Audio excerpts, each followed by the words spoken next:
Hello everyone, एक बार फिर से आप सभी का स्वागत है आपके अपने यूट्यूब चैनल पर। आज की इस वीडियो में हम लोग यूपी पुलिस कांस्टेबल भर्ती परीक्षा के लिए हिंदी के महत्वपूर्ण टॉपिक उपसर्ग और प्रत्यय को पढ़ेंगे। तो चलिए शुरू करते हैं। सर्वप्रथम हम जानते हैं कि उस उपसर्ग किसे कहते हैं। उपसर्ग किसे कहते हैं?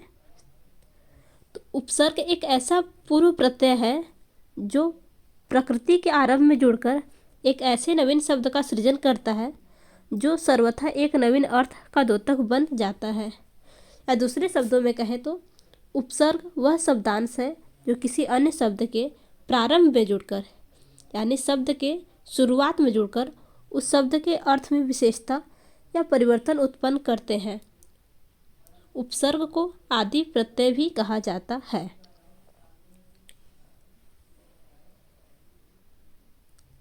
हिंदी भाषा में प्रयुक्त होने वाले उपसर्ग संस्कृत, हिंदी तथा उर्दू भाषा के हैं। इन भाषाओं के हिंदी में प्रयुक्त कुछ उपसर्गों का विवरण निम्न है। संस्कृत में प्रउपसर्ग, परापसर्ग, अपउपसर्ग, सम उपसर्ग, अनुपसर्ग, औपसर्ग, अलम उपसर्ग, आविर उपसर्ग, आ उपसर्ग, निस उपसर्ग, निरुपसर्ग, दुस उपसर्ग, दुर उपसर्ग, वि उपसर्ग, अंग उपसर्ग, नि उपसर्ग, अधि उपसर्ग, अति उपसर्ग, सु उपसर्ग, उत उपसर्ग, अभि उपसर्ग, प्रति उपसर्ग, परि उपसर्ग, उप उपसर्ग, इति उपसर्ग, तिरस उपसर्ग, पूरा उपसर्ग, प्राक उपसर्ग, प्रादुर उपसर्ग आते हैं। हिंदी में बात करें उपसर्ग की तो हिंदी में अ उपसर्ग, अध उपसर्ग, उ उपसर्ग, उन उपसर्ग, अ उपसर्ग, कु उपसर्ग, क उपसर्ग, दु उपसर्ग, नि उपसर्ग, बिन उपसर्ग, भर उपसर्ग, स उपसर्ग, सु उपसर्ग आते हैं। उर्दू में बात करें उपसर्ग की तो उर्दू में अल उपसर्ग, एन उपसर्ग, कम उपसर्ग, खुश उपसर्ग, धैर उपसर्ग, दर उपसर्ग, ना उपसर्ग, फिल उपसर्ग, कि उपसर्ग, व उपसर्ग, बद उपसर्ग, बर उपसर्ग, बा उपसर्ग, बिल उपसर्ग, बिला उपसर्ग, बेला उपसर्ग, सर उपसर्ग, हम हर उपसर्ग, हम उपसर्ग, हर उपसर्ग आते हैं। चलिए उपसर्ग के कुछ उदाहरण देख लेते हैं, जैसे कि प्रश्नों को समझने में हमें आसानी होगा। निम्नलिखित में से कौन सा शब्द दुर उपसर्ग का प्रयोग कर नहीं बनाया गया है?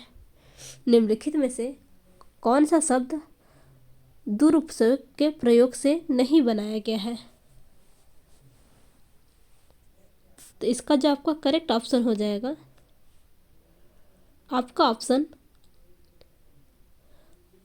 पत्रकार। आपका ऑप्शन सी करेक्ट हो जाएगा पत्रकार। पत्रकार शब्द में दुर उपसर्ग का प्रयोग नहीं हुआ है। बाकी आपका दुर्लभ उपसर्ग, दुर्गुण उपसर्ग, दुर्दशा, ये सब में दुर उपसर्ग का प्रयोग हुआ है। आपका ऑप्शन सी करेक्ट हो जाएगा। प्रश्न संख्या 32, निम्नलिखित में से कौन सा शब्द निक्ष उपसर्ग का प्रयोग कर बनाया गया है? ऑप्शन ए नियुक्ति, ऑप्शन बी निष्काम, ऑप्शन सी चटनी, ऑप्शन डी निवारण। तो इस प्रश्न का आपका जो करेक्ट ऑप्शन हो जाएगा आपका ऑप्शन भी करेक्ट हो जाएगा निष्काम। निष्काम शब्द में निस उपसर्ग और काम मूल शब्द है, तो आपका ऑप्शन भी करेक्ट हो जाएगा निष्काम। प्रश्न संख्या 33, अधिकारी में कौन सा उपसर्ग है? अपसर्ग, अधि उपसर्ग, रि उपसर्ग, ई उपसर्ग। तो इस प्रश्न का जो आपका करेक्ट ऑप्शन हो जाएगा आपका अधिकारी में अधि उपसर्ग है। प्रश्न संख्या 34, आजीवन शब्द में उपसर्ग पृथक करने पर मूल शब्द क्या होगा? आजीवन शब्द में उपसर्ग पृथक करने पर मूल शब्द क्या होगा? तो इसमें जो आपका करेक्ट ऑप्शन हो जाएगा जीवन, जीवन शब्द में आ उपसर्ग के जुड़ने पर आजीवन शब्द जुड़ा है। जीवन शब्द में आ उपसर्ग जोड़ने पर आजीवन शब्द बना है। आजीवन क्रिया विशेषण शब्द है जिसका अर्थ जीवन भर है और यह अव्ययीभाव समास का उदाहरण है। अतः आ उपसर्ग से बने शब्द हैं। तो आपका जो ऑप्शन करेक्ट हो जाएगा, आपका ऑप्शन ए करेक्ट हो जाएगा। प्रश्न संख्या 35, चिरायु शब्द में कौन सा उपसर्ग है? चिरायु शब्द में कौन सा उपसर्ग है? ऑप्शन ए चिर, ऑप्शन बी चिर, ऑप्शन सी रायु, ऑप्शन डी चिरा। तो इसका जो आपका करेक्ट ऑप्शन हो जाएगा, आपका ऑप्शन बी करेक्ट हो जाएगा, चिर। चिर शब्द के प्रयोग से चिरायु शब्द का निर्माण हुआ है। चिर उपसर्ग से बना है। प्रश्न संख्या 36, चौमासा में कौन सा उपसर्ग का प्रयोग हुआ है? चौमासा में कौन सा उपसर्ग का प्रयोग हुआ है? तो इसका जो आपका करेक्ट ऑप्शन हो जाएगा, आपका ऑप्शन सी चौ करेक्ट हो जाएगा। प्रश्न संख्या 37, विख्यात शब्द में निम्नलिखित में से कौन सा उपसर्ग है? विख्यात शब्द में से निम्नलिखित में से कौन सा उपसर्ग है? तो आपका जो ऑप्शन करेक्ट हो जाएगा वी उपसर्ग है। विख्यात शब्द में वी उपसर्ग है। प्रश्न संख्या 38, तल्लीन शब्द में कौन सा उपसर्ग है? तल्लीन शब्द में कौन सा उपसर्ग है? तो आपका ऑप्शन सी करेक्ट हो जाएगा। तल्लीन शब्द में तत् उपसर्ग है। प्रश्न संख्या 39, किस शब्द में वी उपसर्ग है? किस शब्द में वी उपसर्ग है? तो व्यतीत शब्द में आपका वी उपसर्ग है। प्रश्न संख्या 40, उपाध्यक्ष में कौन सा उपसर्ग है? तो इसका जो आपका करेक्ट ऑप्शन हो जाएगा, आपका ऑप्शन भी करेक्ट हो जाएगा, उप उपसर्ग। अब हम लोग देखते हैं प्रत्यय। प्रत्यय किसे कहते हैं?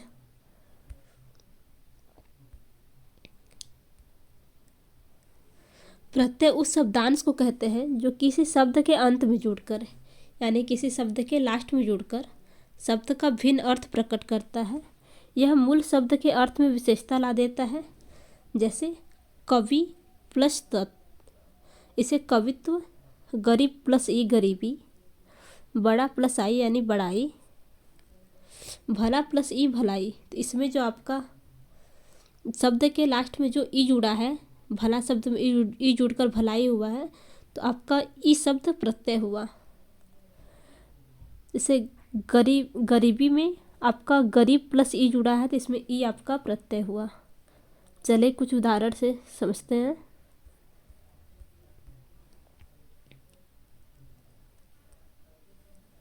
निम्नलिखित में से तालव्य शब्द में कौन सा प्रत्यय है?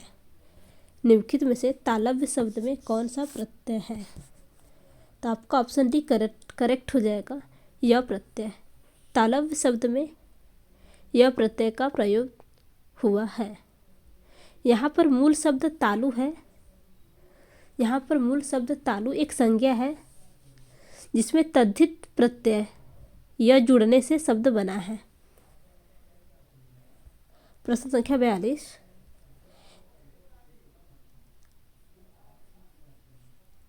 निम्नलिखित में से किस शब्द में नी प्रत्यय नहीं लगा है? निम्नलिखित में से किस शब्द में नी प्रत्यय नहीं लगा है? ऑप्शन ए शेरनी, ऑप्शन बी मोरनी, ऑप्शन सी नौकरानी, ऑप्शन डी कुटनी। तो बताना है किस शब्द में नी प्रत्यय नहीं लगा है। तो आपका ऑप्शन सी करेक्ट हो जाएगा, नौकरानी। नौकरानी में आपका नी प्रत्यय नहीं लगा है। नौकरानी शब्द में आनी प्रत्यय लगा है। बाकी आपके तीनों ऑप्शन करेक्ट है, सब में नी प्रत्यय लगा है। प्रश्न संख्या 43, रसोइया में प्रत्यय है।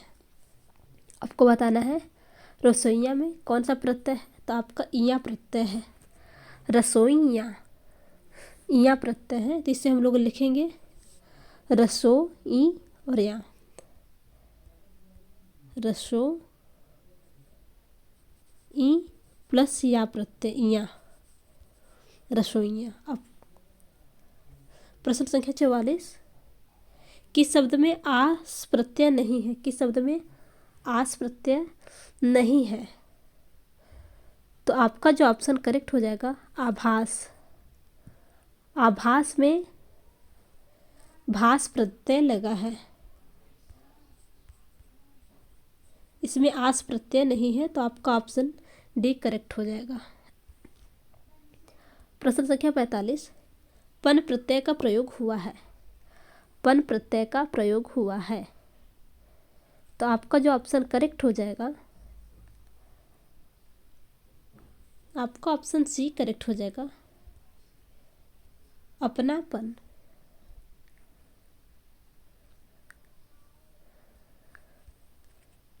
प्रश्न संख्या 46, मुखिया दुखिया रसिया में प्रत्यय है। मुखिया दुखिया रसिया में प्रत्यय है। ई प्रत्यय, आठ प्रत्यय, य प्रत्यय, इया प्रत्यय, तो आपका ऑप्शन डी करेक्ट हो जाएगा, इया प्रत्यय। मुखिया दुखिया रसिया में इया प्रत्यय का प्रयोग हुआ है। प्रश्न संख्या 47, आवा प्रत्यय से निर्मित शब्द है। आवा प्रत्यय से निर्मित शब्द है, तो आपका ऑप्शन डी करेक्ट हो जाएगा, भुलावा। भुलावा आपका आवा प्रत्यय से निर्मित शब्द है। आवा प्रत्यय से और भी शब्द बन सकते हैं, जैसे कि भुलावा, चढ़ावा, छलावा इत्यादि। प्रश्न संख्या 48, हार प्रत्यय से बना शब्द निम्न में से कौन है? हार प्रत्यय से बना शब्द निम्न में से कौन है? तो आपका ऑप्शन सी करेक्ट हो जाएगा, होनहार। होनहार होन प्लस हार के जोड़ से बना है, आपका ऑप्शन सी करेक्ट हो जाएगा, होनहार। प्रश्न संख्या 49, पूजनीय शब्द में प्रत्यय है। पूजनीय शब्द में प्रत्यय है, तो आपका ऑप्शन भी करेक्ट हो जाएगा, अनीय। अनीय प्रत्यय का प्रयोग हुआ है। प्रश्न संख्या 50, वट प्रत्यय से निर्मित शब्द है। वट प्रत्यय से निर्मित शब्द है, तो आपका ऑप्शन फर्स्ट करेक्ट हो जाएगा, लिखावट। लिखावट प्रत्यय इसमें जुड़ा है। तो फ्रेंड्स, अगर आपको आज की वीडियो अच्छी लगी हो तो वीडियो को लाइक तथा चैनल को सब्सक्राइब करना न भूलिएगा। धन्यवाद।